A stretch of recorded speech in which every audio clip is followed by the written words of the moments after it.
Welcome back. Episode 113 of the Grouch and the Brainstorm. I'm Mike, and I am here today with Jill. Hey, guys. And Matt. What's happening?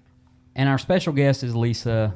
First time on camera, but probably the fourth, fifth time she's been on the show. One of our regular folks. One of our regulars. So we are glad she's here with us. She's not going to have headphones due to the national headphone shortage for tariff reasons or something like that. Yes. I don't remember what it was, but we're not going to have. But she does have a wireless microphone, and Lisa is actually preparing to go tonight to the Koala Club to tell her story. So.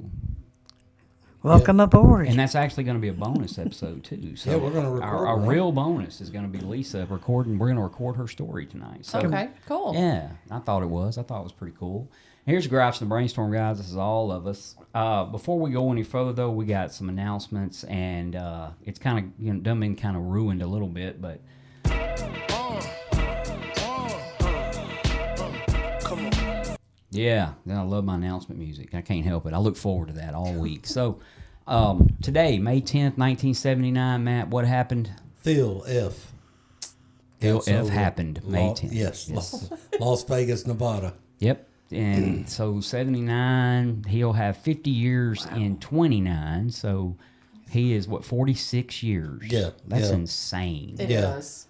That is a long insane. time. Matt, how old are you? 48? 46. Oh, so he got sober the year you were born. Dude, my first meeting at the Koala Club ever, Phil Shares, first guy, and he goes, "My birthday days, man." And I went, "Shit, I was born I was 1 month old." And I was like, "How bad of a drinking problem does this guy got?" That almost identical. I remember when Phil F. he shared, and I said, "What in the hell is wrong with someone that's still got to come?" I plan on being here a couple weeks. He must have killed somebody or something. Him and Joe, I was like, I wanted to slide up and be like, "Are you okay?" Yeah. Why are you still here? I thought it was a magic wand thing, and you just went away after a while. But Isn't that insane though? That Phil F. know. 1979, Good man. and our very own Matt L. here in the studio celebrated 7 years this past week. Yeah. So yeah. And Way really to go, another, mate. because I'm an alcoholic, Jill. I'm an alcoholic. So the way I look at that is if you put me and Phil together, we've got over 50 years of sobriety. So that's the way I look at it. I'm going to call him and tell him about that later. So he did most of that work though. But 7 years, man. I'm very grateful for everybody and my tribe and my people. And y'all are there's some of them sitting right here at the table, and I'm just wouldn't be here without that group. So that's all a birthday means to me, is just say thank you to everybody else. So We're proud of you. Yeah. thank you. Very. Yeah. Matt, 7 year itch. Don't know- get no itch. I honestly thought after, when I met Matt a while back, which by the way, this past week we also celebrated 2 years of recording the Grouch and the Brainstorm. Did y'all know Oh, that? wow. I didn't know Awesome. that. No. Actually, today's the 10th. I believe the first episode was released on the 7th. And I'll correct that here if I'm wrong. And 2 years later, we're still doing it. 2 years, 4 days, episode 113. That's more than an episode a week. And we have actually skipped 2 weeks in there. So, and we had multiple people on the show prior to that. But that is that's pretty cool. While Agreed. we're announcing, by the way, also birthdays this week. Craig Yeah, Craig had and 3 Ben years. S, who Oh, both have awesome. been on here, and Chris C, who's on here quite a bit, his is coming up in a few days, so Yep. 2 or 3 days. So a lot of birthdays this couple of weeks. Wow. A lot of sobriety. And Yeah. maybe it's something about coming on the show. I don't. Probably I mean, not. I could tell myself that, or something. But you know what I will say about all of them? Yes, y'all have heard them on here, and I know there's a lot of new people that listen. These folks, everybody sitting here, and the folks that come on here, and they keep having birthdays. I was looking the other day, and Chris C has done every birthday on our podcast. Sure has. And when you Me start too. to look through there, and you start to see that, and you go, "Wait, everybody's doing the same dadgum thing." Yeah. They're working on their recovery, sharing with other people, going to meetings, doing all that stuff. It's not a secret, It's a great thing to have, though, because Sure. like if you can't get to a meeting and things are going, you can just pop it on and listen no matter what, and it helps you a lot. But we carry the message, and that's what we That's do. And all those folks are doing that, and that's what it boils down to. So. Yeah, and hey, look, it's paying off for them because Yeah. every one of them have better lives than they had when I met them. Right. Sure. So what the hell, man? That's pretty cool. I always say they stay sober in spite of being on the podcast. You know, they manage to work around it. Yeah, that might be it. There may be too. more truth to that. I don't know. You know, and Chris has like, he lifts weights. Yeah. He exercises. He eats like looks like almost dog food type stuff in order to. Yeah, it's pretty mushy looking, almost like Yeah, my I've seen mom's him in old action. hash she used to What are make. y'all Yeah. talking about? Chris. His meals are like pre-made. He's serious about all that, man. Like in a bag? It's just chicken and rice and stuff, but Oh, he's got okay. like so Blender. much of it. Yeah, he's got so much of it that he Like eats. the farmer's Yeah. dog. It'll be fine. Yeah, And yeah. hey, I'm gonna tell you, man, that stuff is. I mean, he does that, and then Ben's just the opposite. if you Ben comes from the school I do. You know? Ben does just the opposite of Chris. So. Ben will eat a Nutri-Rat if you cook it right. yeah. Ben's just like, give it to me, dead or alive. You know, he's got the Bon Jovi Yeah. food going on. Yeah, You know, my man. wanted dead or alive. He's not scared. So Yeah. So, but either way, man, those guys' sobriety should be a testament to all of us, and what can happen whenever you practice a program and practice a little self-discipline. So, which was originally going to be the topic for today, but we're not going to do that one. We're going to do another one. Before we get into all that, though, we haven't seen each other in over a week. Yeah. So I'm gonna be up for quite a while editing, so I can get this thing out in the morning. And Jill, what have you been up to? I've been working. That's my usual. I also My usual. usual. I saw Bonnie Raitt this week. What? Oh, And is that that great? was dude, fabulous. I saw that advertisement. And I'm so glad I went to see her. And Did she sing "Give Us Something to Talk About"? Yeah. Okay. I just she's 75 and she The sounds exactly like she sounded, decades ago. And she was playing the slide guitar. I mean, she's just amazing. Anyway, I saw Bonnie Raitt. I got a new car. I mean, like things are. Got the Volvo. Yes, got I the- know. oh. I treated I did see myself. I did. I treated myself. I get Bonnie Raitt and Melissa Etheridge mixed up. I don't understand. I don't either. Yeah. I mean, that's just really not okay. Well, yeah, I He's guess. just like, what? I guess if Wait you a come minute. to their window, you can give them something to talk about. You know what I mean? Absolutely. So they can do a duo. I think Bonnie Raitt got sober many years ago. Am I right on that? Yes, Okay. yes. You may look it up. She did mention that. Yeah. She was actually She mentioned it. Were you like at her house? she was on stage. Was she at the Strand or Oh, where was she? No. We were at the Municipal, but I did watch a little something on her, or like a little biography, talking about how she had a drinking problem very early on. Because I think they found her when she was like 17 or so. Do y'all want to know when she got sober? When? Yes. 1987. Wow. Bonnie Wow. Raitt has been sober since 1987. Wow. Anyway, she's beautiful. The whole thing was beautiful, and so that was nice to. And I was so 75. happy the next day. I mean, I was just like, I feel like, I need to do like more things for me.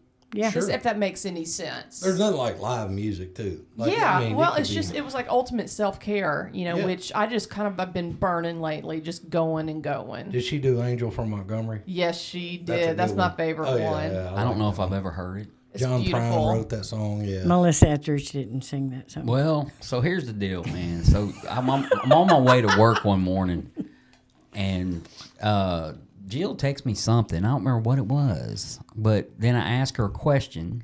What you asked me something, and she said she went to see Bonnie Raitt last night, right? Uh-huh.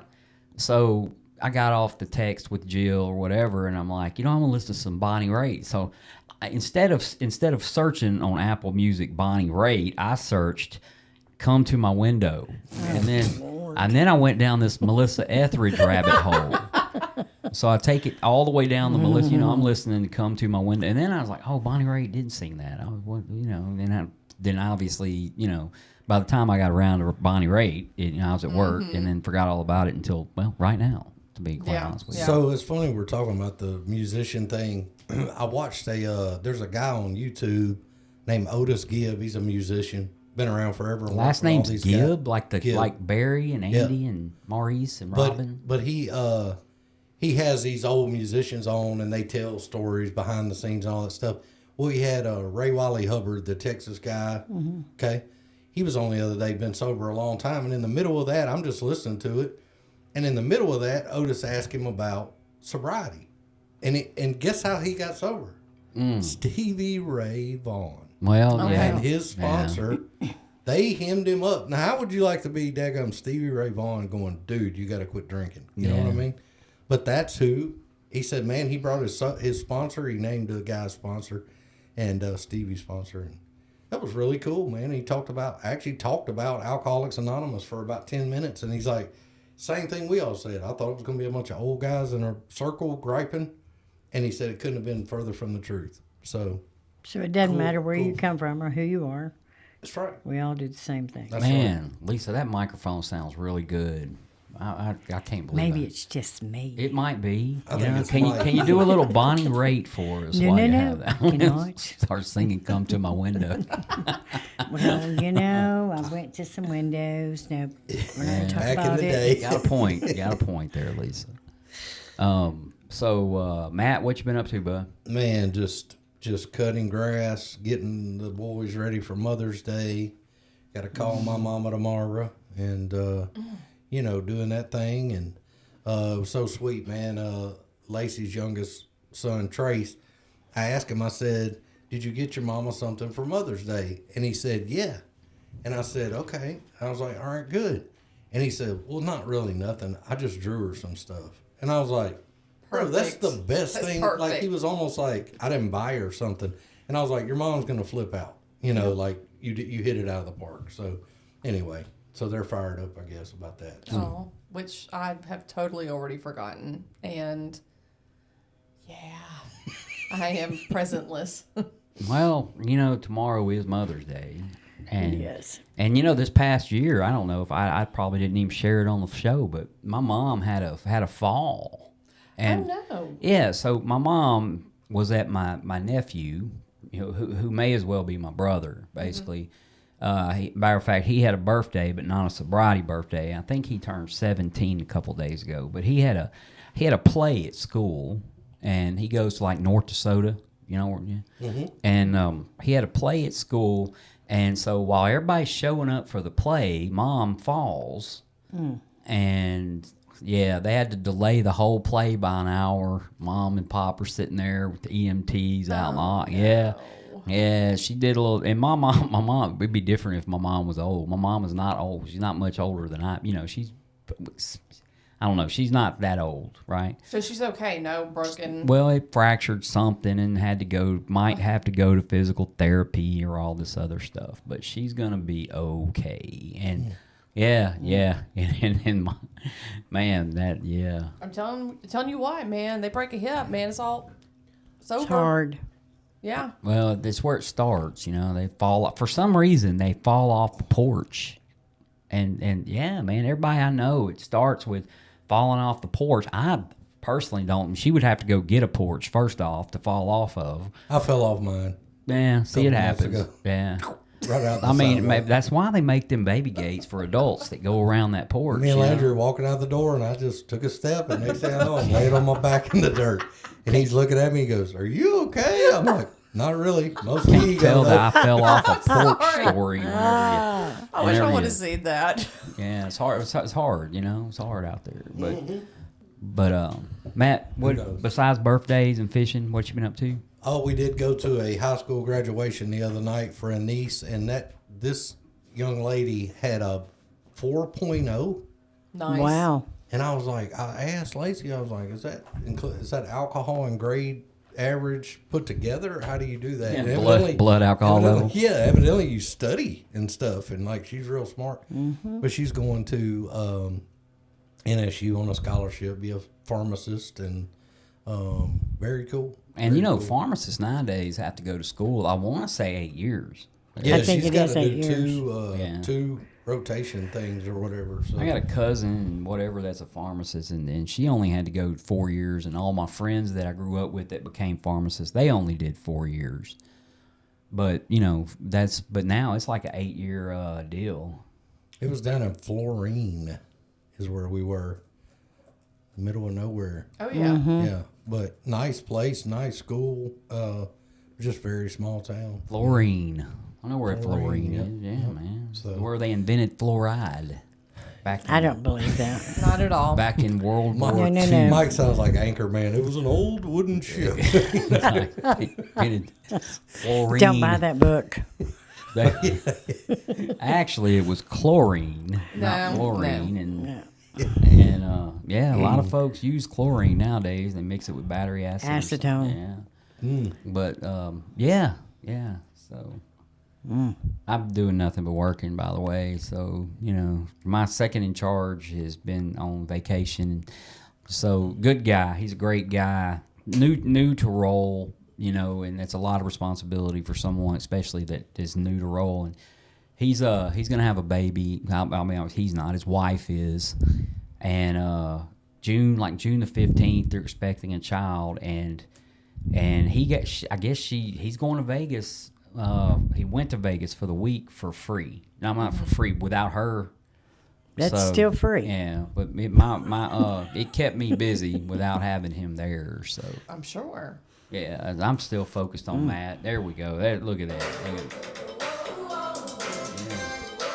I don't know what that is. That's the think men. that's That's some- men on pause. That's where my iPad was. Yeah. Lisa, what have you been up to? Well.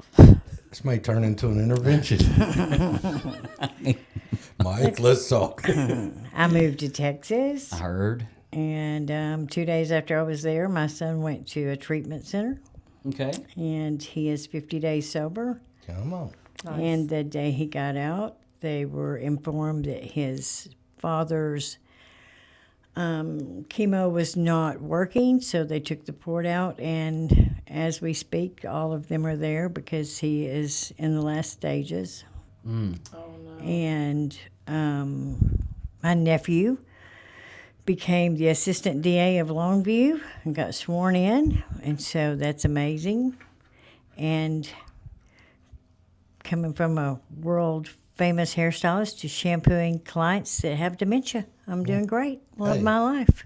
Sounds like life on life's terms. It is. Like extreme life on life's terms. Listen, it is amazing. And my son is with me, and we could not stand each other over 3 years ago. Yeah, I can imagine that's a good thing though. It's all good. Remember, if it hadn't been for Alcoholics Anonymous, I will tell you that I wouldn't be able to be a part of the family of my ex-husband and his wife and the children. But the steps and doing the principles certainly gave me a life I couldn't. Funny how that all kind of, sometimes it just shows up. You work on them and then Yeah. a situation happens. You go, oh, Yeah, I mean, Look how I that even worked. cooked them casseroles and didn't poison them. dang. I am impressed. That's Impressive. saying something. I know, and they liked it. I did. It reminds me of a show.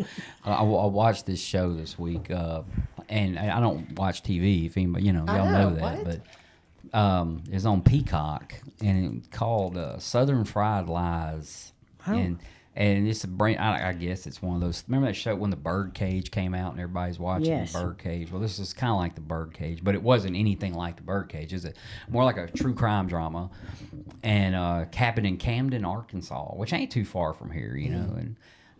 It's a good show, but anyway, that's what it reminded me of is and where are you at? What town? I'm in Longview? Tyler, Texas. Oh, you're in Tyler. Okay. Yes. Yeah. I like Tyler, Texas. I used to have to go there quite often. Yes. So I don't now. So I might drive through it. Yeah, a sometime. lot. Yeah, twice today. I'll drive through it. Yeah, once Oh. here, once on the way I back. thought you'd been already. I was like, wait. How long did it take you to I get here, don't Lisa? get About it. an hour and a half. About an hour 15. Yeah, But it I have a lead foot, I must say. Yeah. Well, in Texas, they actually let you drive over there. Like they'll raise the speed 80. limits. Yes, yeah. it's yeah. Yeah. So that's I mean, but after you get in Dallas, if you go certain places, there's no speed limit. Really? on the other side. On the other side, like after Yes. you wrecked Like and in you about crossed after, over. Yes, after that. But Said Beth and way beyond. there are no speed limits. Yeah, there's no, When you die. Out in the stars. Yeah. what I look forward to. First retirement, then no speed limits. Some of those I mean, they guys don't on really this- care in Dallas if they have speed limits, do they? It's a No. suggestion. No, yeah. man. If you can, matter of fact, If you go the can speed go, limit, you're in trouble. if you can go the posted speed limit, you're doing really good. That's right. In Dallas, you feel like you're going. gosh. Oh, it's pretty It's like Traffic's the hard. Audubon in there. bad. I had a blowout on 635, and I was on the outside lane, and I made it all the way across onto the ramp. It's like playing Frogger. It is. Yeah. Splat. Yeah. And nobody cares, man. They don't. They're They like, wouldn't no. stop. Like, dude, you're on a motorcycle. We don't care. No, You no, know, they'll like- cut you off. And Yeah. They do not care. So in Dallas, if you have to go 14 miles or more, you need to plan for an hour ahead. So, I had to go over to Arlington this week, and I had to be there at 11. I left my store at 9:50. Got there at 10:40. Dang. Yeah, Yep. 17 miles one way, and that's how long it took me. So yeah, and that's not stopping to get gas or Starbucks or any of that stuff. Do so, not get off, because if you do, you can't get back on. yeah. I mean, I lived in Carrollton, and I worked on Mockingbird. It would take me 2.5 hours to get home sometimes. yeah, I mean, like nothing's changed. It's been like that since 1970. That's right. And Houston's worse. Oh, yeah, well, yeah. Baton Rouge ain't no, it ain't Dallas, but we just recently went through there. It still sucks. Absolutely. Still sucks. Yeah, But they only have one main highway that does that. Yeah. Well, it's just not. right. It's just not, right there when you curve into town. It's horrible. Yeah. Yeah. Yep. Gotta Yeah, love yeah. it. So that brings us. Actually, that doesn't actually segue into our topic. I think it's Lisa breathing into that thing. That's what it is. Yeah, that's Lisa. what it is, Blow them ears out. I So will not do that anymore. we're still trying. That mic has This the most is so good, so maybe I can amazing just do it back here. You can still hear me great? Oh yeah, Sounds great. yeah. I'm just peachy. And man. tonight when it's pinned to your lapel, you just forget all about it. Let's hope so, because I cannot do this. You know what I'm saying? Hello. Yeah. No, you don't have to do all that. You just pin it to your Oh, lapel. I noticed you were like kind of holding your arm. Yeah. Like, Well, so just Do I have to? y'all may not understand it, but I had it set up in another mode, and when I switched it to dynamic mode, it turned into a real microphone like we're using. Right? I mean, we probably could have used a little. Me and thing Jill when we noticed it. on We there. didn't want to say nothing, but we noticed it. Yeah. what? Me and Jill, when he changed that mic over, and we knew what was going on. Of You were just course. waiting to see if Yeah. he could do it. Of We course. just, we just, So I was driving over here today, and I was listening to a podcast, and if anybody knows, I nothing against recovery podcasts. I think they're great. I have one. I get it. But I listen to true crime podcasts most of the time. Is what I look kind of like Jill does national parks, and Matt does true crime. papal. Anything serial killer The new related. election of the Pope. But I was listening to true crime all the time with Mike and Gibby, and they're talking about this guy who did a heinous act, right? And he couldn't have his girlfriend or his wife, and she didn't want to be with him. And long story short, he ends up killing her and her boyfriend, right? And he had actually planned on killing himself, but it didn't work out too well. So he's still alive. Actually, I think he's in jail. But anyway, if he's not passed by now, because it could have been a very old story. But anyway, he left a note, like a suicide note. And this is what made me think about this topic. And the suicide note said a lot of things, but in the note it said, "Tell the kids I love them." And he's saying, "Mom, I love you. Dad, I love you. Make sure the kids know how much I love them." They have 4 kids, a set of twins, and then a couple of non-twins. And he said, let everybody know I love them. And he wrote all this stuff, right? And I remember thinking, when those kids are old enough and they get a hold of that letter, if they even want it, what he said meant absolutely nothing. What he did meant everything. Absolutely. It changed the lives of so many. His actions changed. Now, that was a negative, right? And sometimes I got to view the negative and the positive at the same time. So, but when we get in the program of AA, we learn real quick that it's a program of action. Agreed. And so it's our actions that make a difference, not what we say. It's what we do. And, and if I imagine for the first few years, people may still be living in feelings and all the other stuff. So when someone else says something, it pisses them off or it makes them depressed or whatever. But did they do? Action, not words, means so much more, right? So I pick up the phone tomorrow, call my mom on Mother's Day and say, hey, Mom, I love you, right? And then I could go back out next week, start drinking and raising hell and making her life hell, right? Or I don't have to pick up the phone tomorrow at all except for to say Happy Mother's Day and then keep living the life I live in order for her to actually not have to worry about me. Does that make sense? Absolutely. So action, not words, is Okay. what I want to talk about. Yeah.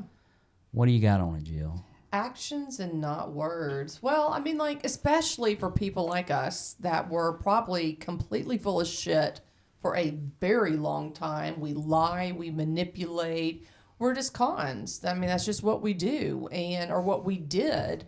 And so I think that's why that is so important, because we're good at the game of bullshitting. Yeah, we are. We've been bullshitting ourselves, everybody. And I mean, I know that, when it came to like even my amends, like me just saying, hey, I'm sorry, doesn't mean shit. I mean, my family, everybody's heard it a million times.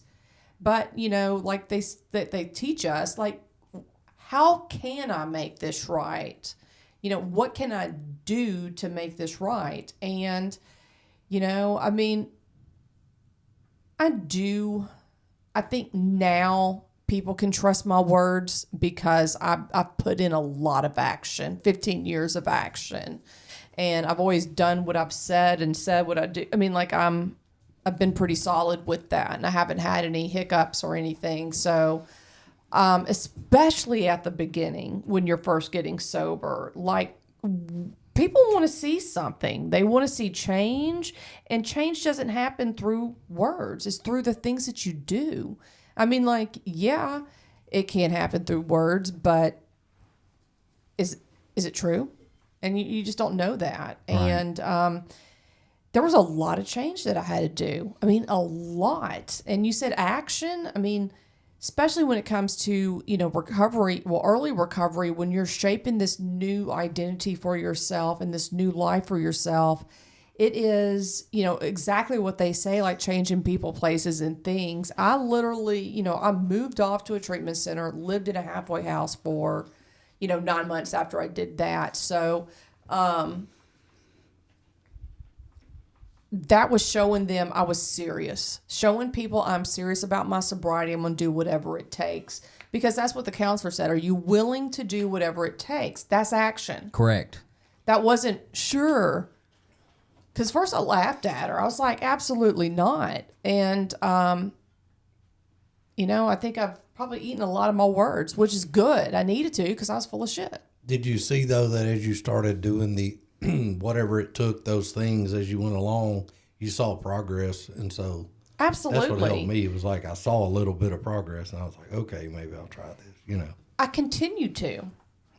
And it's kind of like been like that, all these years, is just continuing to stay focused, continuing to stay obedient, continue to do the same things that I've been doing, and, keep my eyes on the prize, which is long-term, forever sobriety, because I know that if I go back, then it's all gone. It's just all gone.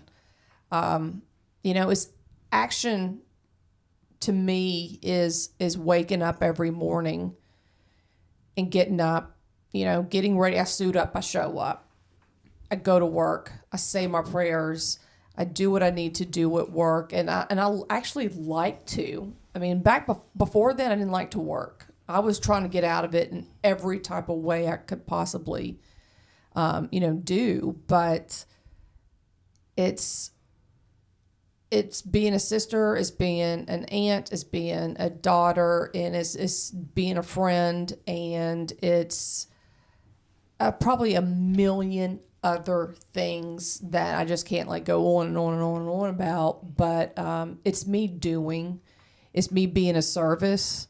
You know, my job is of service. My career is, and to them, and I get this feedback quite a lot from, you know, inmates and all. They're like, you know, they're happy to know that I went through what they went through, and that they get to see someone that's made it through the other side. And you can't bullshit that. You just can't. Yep. I would not be able to show up for work, keep a job. I would not be looking well. I'd be sickly. I mean, like, thing is, like, people can tell when you're not doing the deal. Mm-hmm. You know, all these crazy things start to happen again, all these little consequences and stuff, and I don't have them anymore.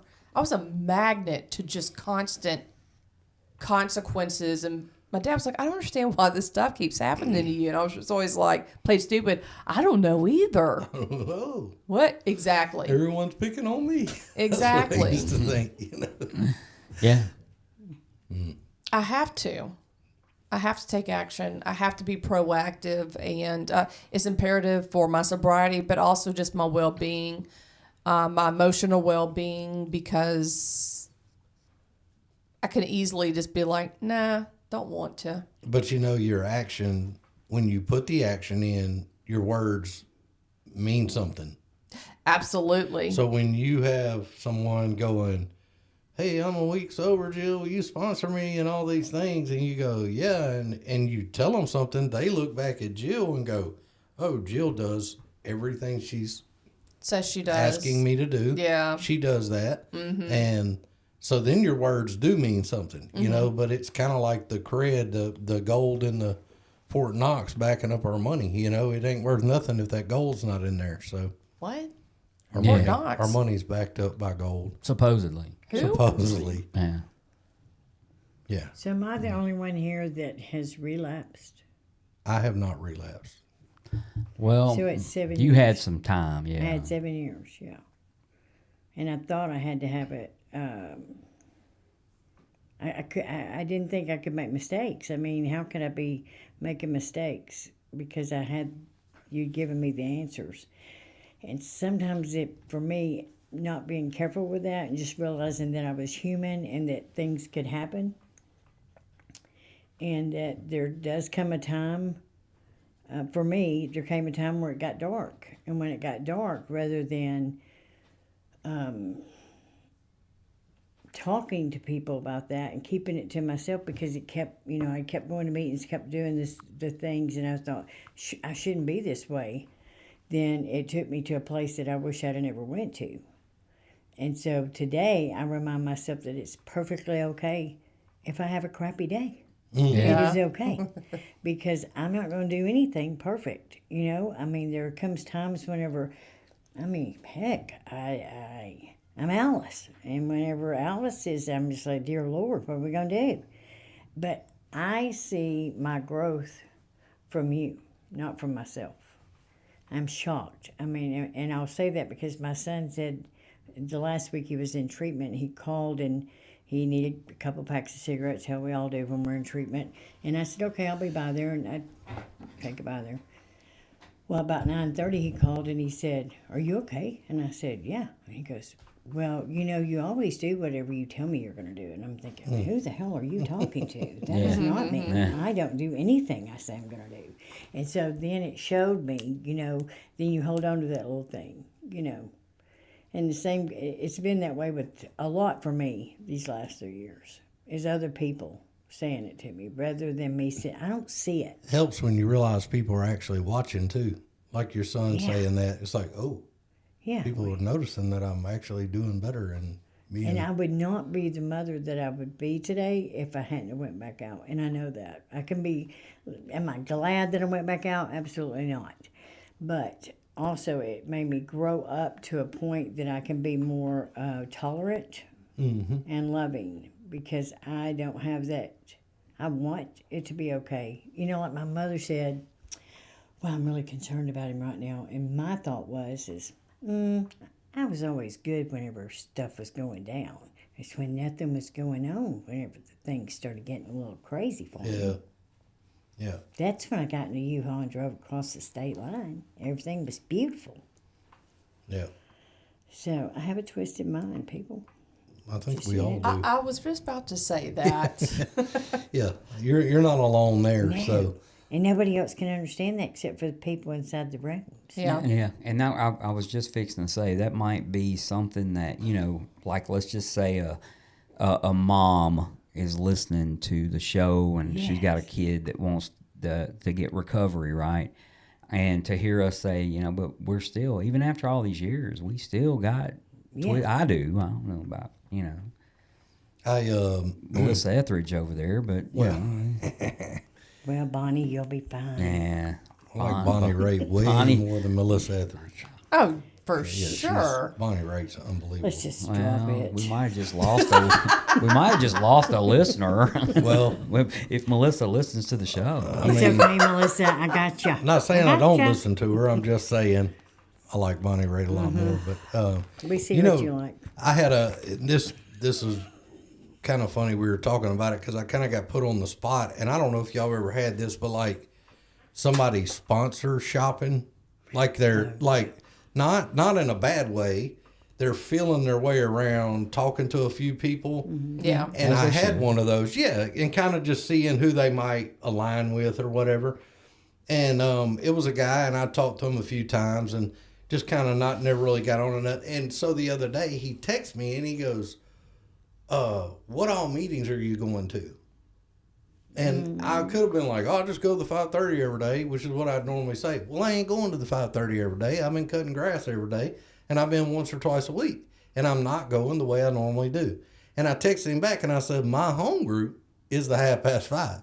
My butt is only in the seat about once or twice a week."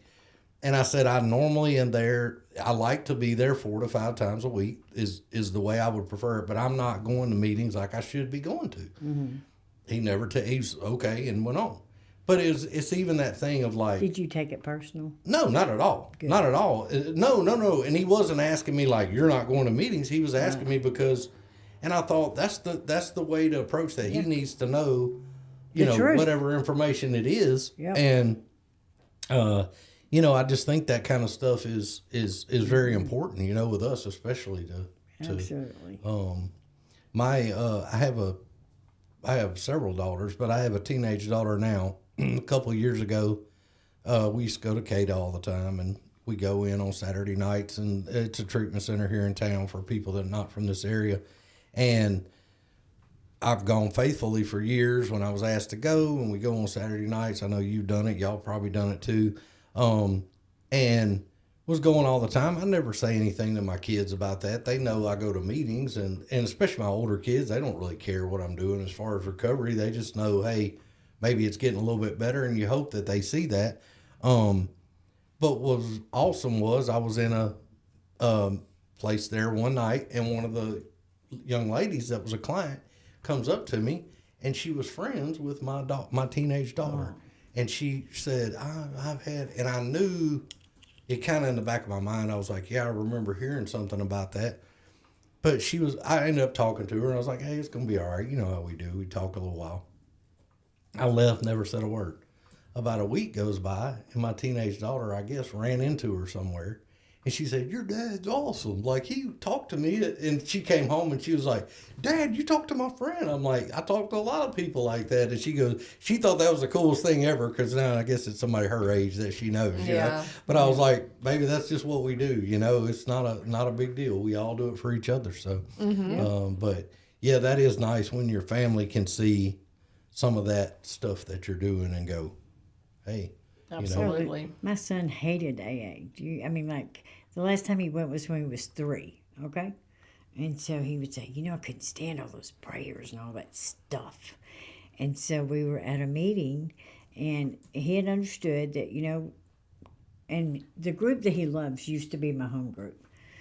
when I first got sober, but I go to Alpha a lot now. So we were sitting there and it was talking about God, and he has always had a problem with the God thing. And he said, I realized that I could just use the universe for God. And I have literally stayed out of it because, listen, do you really need my advice? No, no, no. You need everybody else's.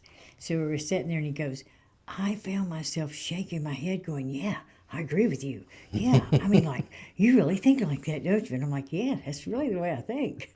And so it's been very interesting. We try not to go to a lot of meetings together, but when we do, and I'll tell him, remember what you hear here, you're just going to leave it here because I don't know what kind of mood I'm in. And so it's because you just never know what's going to come out of my mouth. I cannot go that's in what there we love and, about you, though. Yeah, I don't know what it's going to be. But If y'all want, no one will hear this in time, but yes, we're all looking forward to this story tonight that she's going to tell because we don't know what's going to Oh, come out of dear her That's mouth. why we got to I know. record it. It's like once Yeah. in a lifetime thing. I had If to you count can- back the years. Can I say this publicly yet? Yes, I can say that. Yeah, you know, well, so- statute of things I limitations. I cannot. understand. Yeah, yeah. I understand. Statute of limitations is important. It is. I went to a friend of mine's dad's funeral in New Orleans a few months ago or something, and grew up with those guys, and we drank and all that, and had a good time. You know how they do in South Louisiana. He was a good man, but he kind of, we had a crew that all ran together, and he did with us, go to concerts and all that. And my friend, we get there, and they're up doing memorial stuff with a microphone, telling stories, and my friend, his son, comes over to me, and he goes, hey, I expect you to say something about Dad, kind of joking, And he wasn't being all the way serious, but I looked at him, I said, bro, there's nothing I'm going to tell that's legal. Like, I don't got nothing. Like, I can't tell nothing. So, and he goes, no, I do understand that. I said, I'm just going to let that go. I'm not going to besmirch a man after he's passed away, So, Right. but anyway, yeah, I feel you on that. So what does action look like to you guys? Doing something. Not in outside of AA. Okay, I would imagine action would be, I'm a good father. I tell my kids every day I love them. Okay. Okay, or that's not action. That's words, right? Exactly. For me, or I'm a good son. I tell my mom that I love her, or action is actually doing something. Right. For me, I was thinking about myself, and I do that quite often. Think about myself, and I was thinking about whether or not I would never be. I say I'd never. Shit, I don't know what would never happen. But this cat, who did this, that spawned the topic, right? I say I would never be in that position. Obviously, I personally just don't care enough to do any of that. But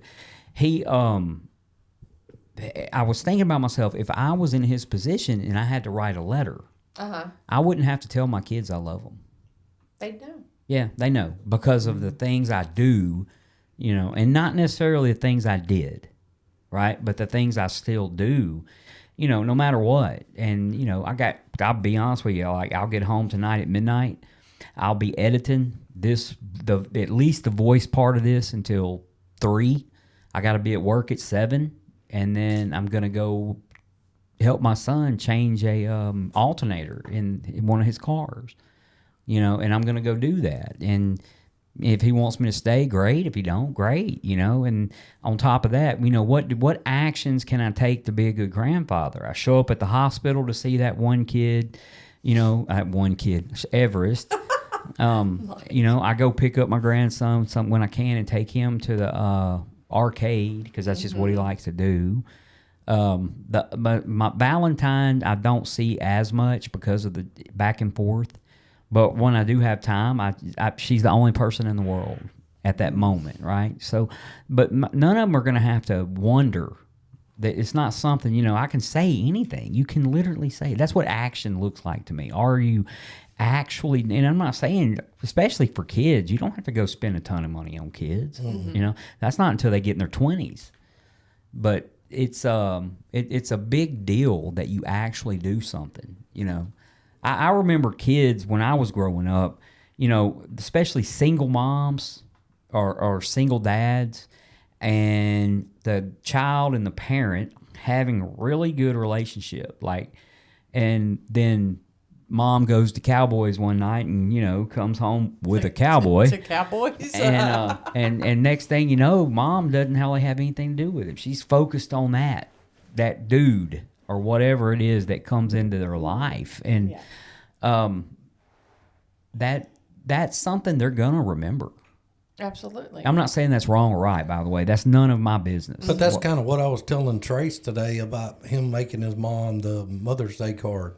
You can run in there and say Happy Mother's Day, but the best thing on the planet is he took the time on his own time and thought about what to do, and he made a little thing for her. That's the action of it. You know what I mean? That's what she's gonna love about it. You know. Yep. Is that it he means put the more action. than anything. I mean, I still have things that my children made me that go on the Christmas tree. I still got And I some love stuff it. the kids made. They didn't make it for me, Yeah. but they made it for their mother, and I kept it. Yeah. And still have it to this day that they did when they were children. And I- one I- day they'll want it. I do feel that my words hold weight now. I mean, I still feel that I can say things and mean them. Maybe partly because I've recovered and I don't go around lying and doing all the BS I was doing before. And that can be taken, pretty seriously. Well, you do gather sober cred after a while. Yeah, absolutely. Unfortunately, you don't get it as fast as you think you deserve it. That's Oh, that's right. That's right. Yeah. And I remember that, because like what I had to do since I was so full of it is build trust back, and it did take time and quite a bit of time. Yeah. I mean, I think one of the main reasons that I moved home, it wasn't that my mother had to have me there, but I had taken such advantage of my mother. At one point I was very angry, so I did some really horrible things.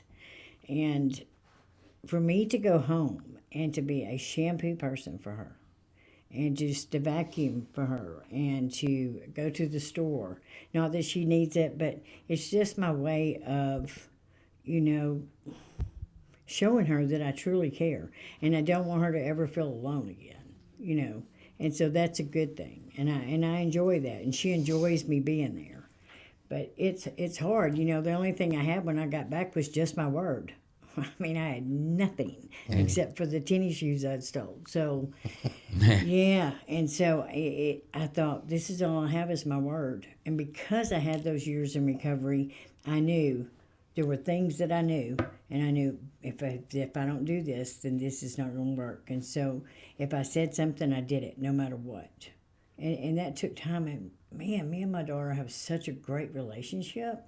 I mean, do you really think I'd be allowed at my ex-husband's house with the wife that was driving the car that I blew my whole world up at 3 years of sobriety?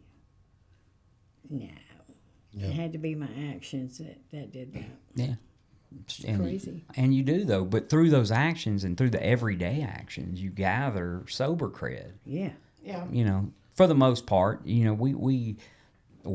I created, emotional scars in the kids and their mom that may not ever completely heal over, right? But for the most part, they'll dull. Mm-hmm. It won't be. I'll put it to you like this. I drove my granddaughter back from Dallas to Bossier, just me and her, right? And I completely forgot what it was like to have a little kid, by the way. You're like, oh, I'm fixing to run in the store and use the restroom. And then you're like, oh, I got a little girl with me. Yeah. What do you drive. I'm tired. Yeah, I mean, what do you do? You got, what do you do? Like, you go in there with all these dudes, and then you got a little girl with you, or, so it's like those things a parent has to figure out. I hadn't had to figure out, right? But I drove my granddaughter all the way back over here one day from Dallas, and I got to spend that, whatever. And she don't say much, right? But the fact that no one batted a lash, I thought this is me at 14, almost 14, next month. Whenever I posed the idea, because my daughter was in a dilemma, why don't I just take her back it wasn't, well, I don't know, Dad. You know, it wasn't like that. Of course, because my daughter knows I can drive really well drunk. But it was that nobody batted a lash. Right. Like, it was just, you would do that for me? Thank you so much. I've got to get her, you know. And I was thinking, like, that the whole time I was thinking of posing the idea. I was thinking they was going to shoot me down, you know, or taking my grandson to the arcade, right? The first time I went and picked him up and it was just me and him, you know, I figured I was going to get this speech, you know, don't do this, he's got to do this, that. Nothing. They didn't even tell me about his insulin, nothing. Just take him, go, you know. And so that was, you know, that's the, sometimes we don't give ourselves as much credit as the people we care about do. I think Yeah. when we're That's trying to do it right, though, and like knowing you in that position, you don't turn around and go, hey, you know, y'all didn't give me instructions Right. You just think about it later and you're like, you know what, they never said nothing. And that's those beautiful, beautiful things about recovery, those little moments where it's just like, hey, okay, something's working promises. here, you know? Yeah. The promise is coming true. And people in their own way let you know Yeah. you're moving in the right track. You know, you're moving down the track. So Yeah. Amazing. Yeah, I think so. I think it's, you know, you get into recovery, and that's also a big one for us that have been around for any length of time that actually sponsor people. You can see the people who are actually doing the work, as opposed to the people who are just saying, you know, for pointing, and this has never happened, but I've been around. And I've heard people say, you know, I'm going to go, yeah, man, I'm going to go. I get on my knees and I pray every morning, and that Lord's going to take care of me. And, you know, I'm going to get around these steps, and but they don't do the work. They do a lot of talking to God, you know, and the whole point is to do the work to get closer to God. Yeah. Yeah. So you're never alone. And I had a friend that, you know, happened to it. I brought her up on here. You know, she just went to meetings. I was like, you got to do more than that. Please work the steps. Please work the steps. She's like, no.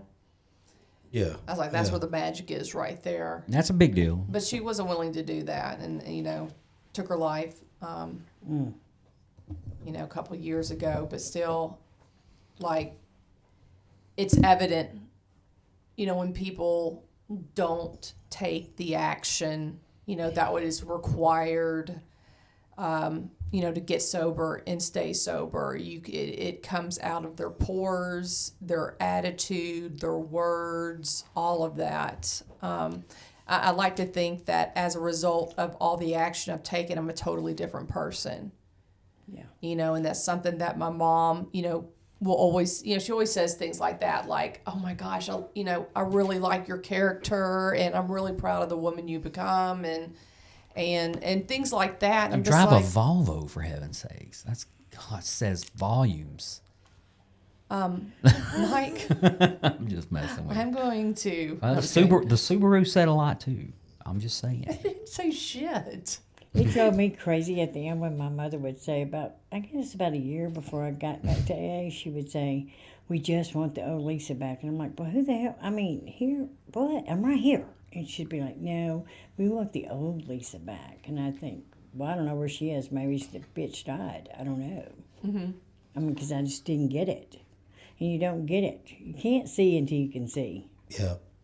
You know, I love sports, and I saw something with Derek Jeter one time, and I'm not a Yankees fan, but I am a Derek Jeter fan. Me too. And it applies to, it was action by him, and later some words that explained it, but it'd take a second to tell. But he, late in his career, was about to retire. It's toward the end of the season. The Yankees aren't even going to make the playoffs, right? He's it was a road game. They're in Minnesota. This guy's a 20-year vet, going to go in the Hall of Fame, all that stuff. He comes up to bat. They're down in the game by 6 or 7 runs. He comes up to bat late in the game, hits a slow ground ball to second base. He runs 100 miles an hour fast as he can go all the way to first. They throw him out by 10 feet. Goes off the field. After the game, the lady's interviewing him. And she says, why did you run that fast? Why did you hustle down the line? You knew he was going to throw you out by 20 feet with all that going on. It's late in the season. It don't matter is what the lady was basically asking him. And he looked at her and he said, what do you mean? And like it genuinely confused him. And she said, why would you hustle like that? Y'all are losing. You're going to lose that game, more like all these things. And he said, ma'am, the Yankees paid me to do this. The people that bought tickets today came to see us play. And he said, I have teammates on the bench that are watching to see if I hustle down the line when I hit a ground ball that I know I'm going to be out on. Right. And he said all these factors, and I went, that's why he's like Derek that. Cheater. Yeah. Yeah. And he said all that other shit didn't matter. No. It's hit the ball, run as fast as you can. And he said, what if he throws the ball away? What if he makes a mistake and I get on base? We start a rally.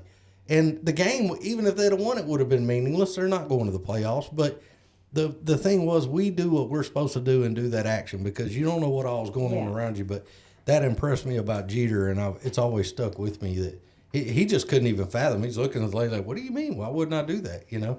So, anyway. Doesn't it state in the big book that self-knowledge avails us nothing? Yeah, something like that. Yeah. Half measures availed us nothing. That's right. Self-knowledge is, you even have a couple stories in the big book where the guy went to go see Carl Jung, and Carl Jung actually said that, that self-knowledge is obviously not working for you, because they left with all this knowledge of self. Bill Wilson the same way. After his first trip to Towns Hospital, he left saying, hey, I got this thing now. The gin mills be damned. I can scoff at them. I don't even know if people really talk like that or not. But You ever been in a gin mill? no, I've never been. I don't think I have I've either. been in Grapevine Mills and Nashville Mills, and that's about it. Do y'all ever I've been in a sawmill. like a saw. There's a show. I think it's called Nosferatu or something. Nosferatu. It's Yeah. about, Anyway, like the people in it, how they talk. Do people really talk like that? I had to stop watching it because I was so sick of hearing him talk. Do people? Not even I don't him. It's know like what they everybody. talk People like. they wake up and no, like that. Yes, I mean like scoff and whatnot. Like when they talk to the camera, it's just the damsel is. I mean, who the hell talks like that? I don't know all the English. damsel is upset today. What shall I do? Shall I spank the pony? Do you really say that? Mike, I mean, what the hell just happened? no, it's just an example. Shall I spank the pony? Yeah. Is that a He term? got Louisiana quick there. On Bring, the last. you bring tears to my eyes, fair maiden. Yeah. I couldn't do it. Do you think anybody ever actually called a chick a fair maiden? Yes. This was like 18, But why? 1700s. So I had- When did we quit? When did we quit? We just, I don't know. I mean, it's just almost like I don't understand what my niece says. I don't know what that means. That's another language What did right she there. say the other day? I had come down. I'm sorry to interrupt, but I came to her house and she was in bed, so I ran up, and was waking her up. I was like, "Hey, sweetie," and we were just talking about all kinds of stuff. And I said something was like about a guy being macho, and she's like, "I don't know what that word means." Oh, yeah. And I went, "What? Like, how do you not know what macho means?"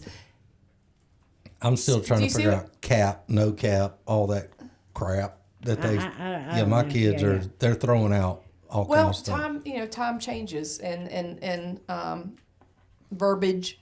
Yeah. It does, but I mean, we went from fair maiden, To- and we talked all proper, but yet it was perfectly okay to execute your wife to get a divorce, and now you got to go through all these think about legalities. You talk cursive. any way you want. Completely opposite.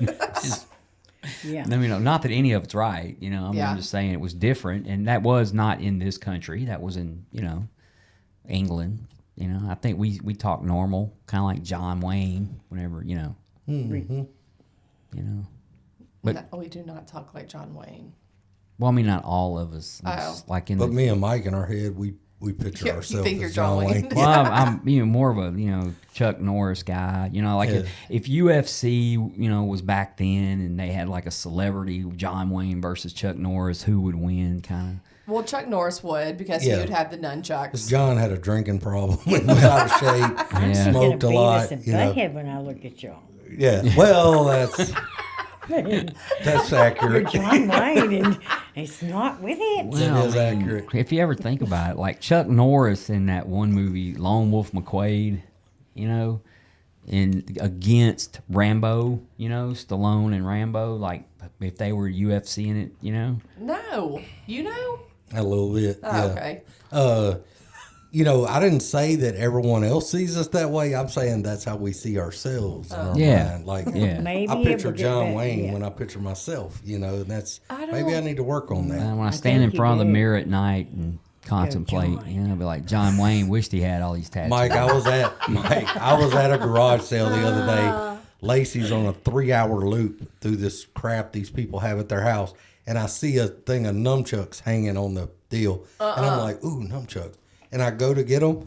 Some old man goes right in front of me, grabs them, and he's just walking around with them. So, and I was like, are you going to buy those? Because I was going to if he didn't. And he goes, oh, no, these are mine. I'm like, dang, the only thing at the whole garage sale. Generally, if you find nunchucks at garage sale, you're also gonna find a butterfly knife.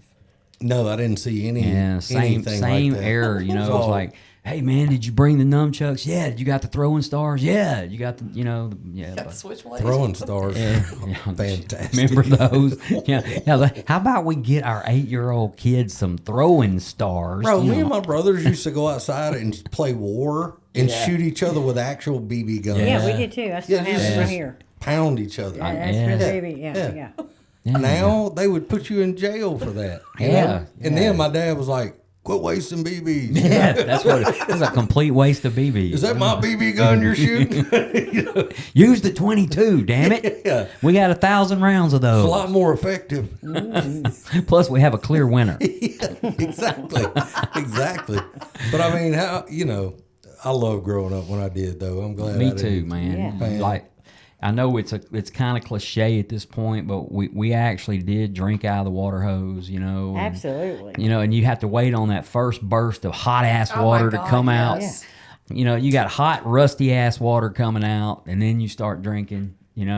Somebody the other day was like, yeah, when's the last time anyone drank out of a water hose? I was like, I did yesterday. Me too. Like, I If just I'm did it. outside and it's running, then Yeah. I'm going. Yeah. Hang on, man. We drink out of a creek. Oh, bro. Bro. We might he did- explain some of the gastrointestinal Oh, problems. man. But, yeah. Don't yeah. even get me started. We were horrible. Horrible. Well, I mean, I wouldn't even say horrible. It was just normal. Yeah, you just didn't. It was the norm in the 80s. You know, was. when you were 8 years old, it was perfectly okay to be all by yourself all day long. Yes. Or leave the house and just not come back until dark. My brother Caleb literally Yeah. put a towel clothespin on his back. The stereotype jumps off the roof of our house. He's like 7. My mom's inside cleaning, snaps his arm, She comes in, he's like, what are you doing? I was Superman, arm twig snapping, And mom's like, well, all right, we'll have to go get that fixed. Nobody ever said, don't get on the roof. I never heard that. They're just like, see what happens when you jump on the But roof. did you sign his cast? I don't remember what they did You with that. know you did. I probably did because everybody did. See, when I was a kid, they just amputated it because we were under the impression it'd grow back. Boy, was we wrong. I mean, yeah, that was a big deal back then. But we didn't care, man. We survived it all. So So many stub toes.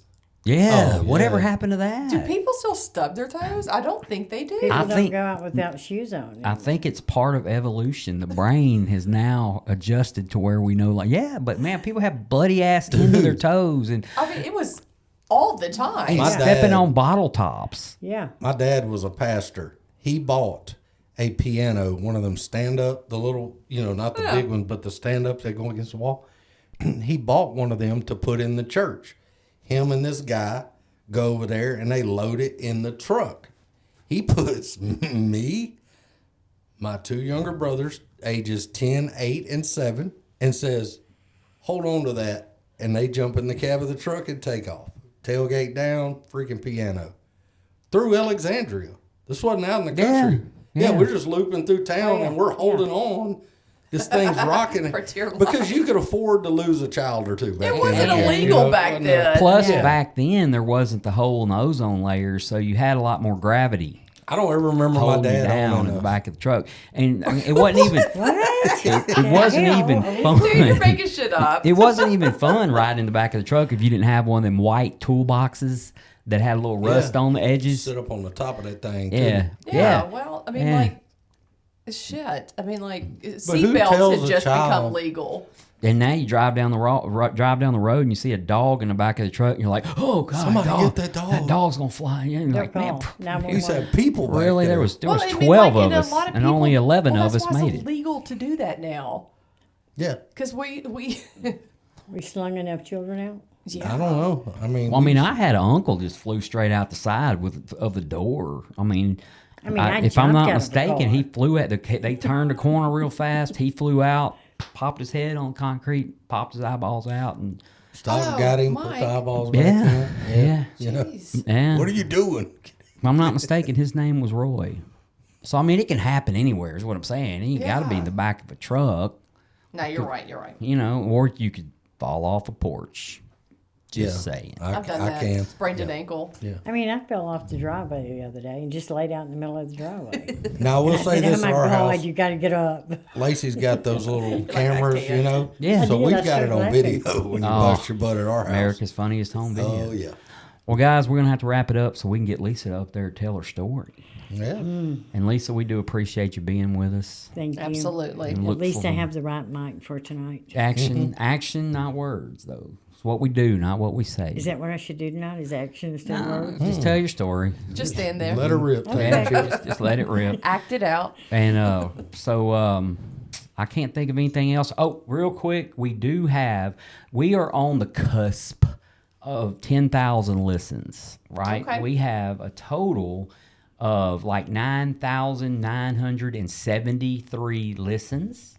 So that's pretty cool. Thank you, guys. And we have a new country, I think. I'm not sure if it was there last time I talked about it, but the Czech Republic. Wow. Sweet. Very sweet. That's cool. Oh, was you fixing to say something, Jill? Is it somebody you know in the Czech Republic? Yeah. No. Yeah. Somebody went back to visit the Czech Republic. You know, I have several people that work for me from that region of the country, work with me, I should say. I don't like using the word for me, but they work with me and they're from that region of the world. And I asked, she said it's, so the lady I talked to said it was the old Czechoslovakia. Yeah. Yeah. So, yeah, Mr. Geographer over here. John Wayne, bro. I'm the John Wayne of geography. Or a biologer, whatever it is. He's a Fell out of the geologist. truck a lot drunk. Just He's so a you know. geologist. He No, tells us what kind of that's- oil to put on our skin. My buddy was talking to this girl in a bar one night, and he was one of those guys that never could pick up women, you know? Yeah. And he's talking to this girl, and he'd been talking to her a while, and we're all over at another table. We're like, dang, I think he's getting somewhere.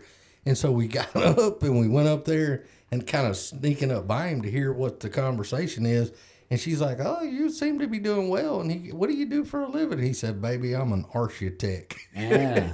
Old architect. He must have Googled it. Wow. So, Now, in England, you if you're go. an architect, you don't know. They We they just say left him arse alone. in England. Oh, Just yes, left him yes, yes, alone. yes. Okay, just checking.